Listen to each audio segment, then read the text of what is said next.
Katamundo. Bakit ba yan? Hindi ko pa nakita eh. Yan, naniniwala ba kayo na locally flat yung mundo? Ay, Diyos. Bakit ba yan? Hindi ko naniniwala. Oo, bilog ang mundo.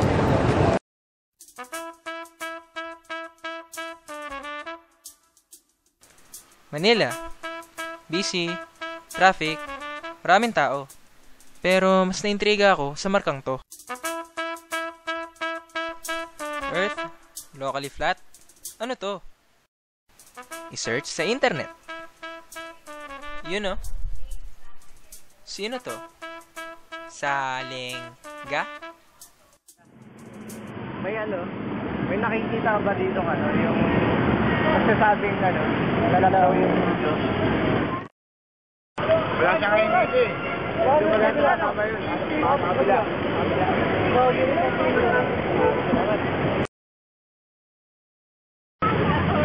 Naniniwala ba kayo ng mga professor nila? Bilog lang ang mundo? Hindi na.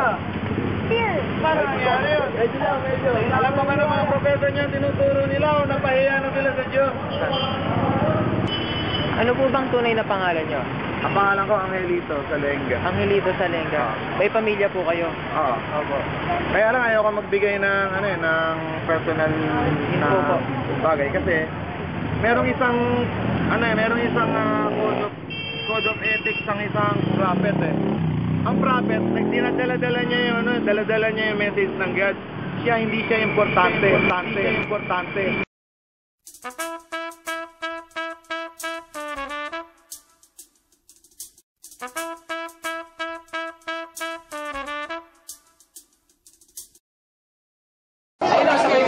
Ate, tatanong lang ako. Ano?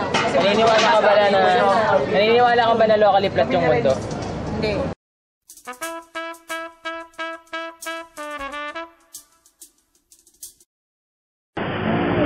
Itong istorya na ito tungkol sa galit ng Diyos sa buong science community. Nagalit ng Diyos sa buong science community dahil sabi ng mga scientists, hindi raw totoo yung Diyos. Tsaka pinangangalanda ka ng mga scientists na ang tao ay galing sa lahi ng mga Tiyonggo.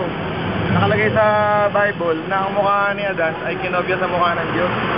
Kaya kung totoo na si Adan ay mukhang Tiyonggo, indirectly sinasabi ng Diyos na sinasabi ng mga scientists na ang Diyos ay mukhang unggoy.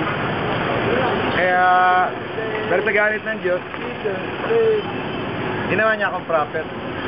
Pinagsalita niya ako para mapahiya lang ang buong science community na ganap sa akin yung nakalagay sa Isaiah 29:14. Ang sabi ng Panginoon Diyos, darating ang araw, gagawa ako ng isang kamanga-manga tsaka kagila-gila lang na bagay. Papatayin ko ang dunong ng mga pantas tsaka mga marunong.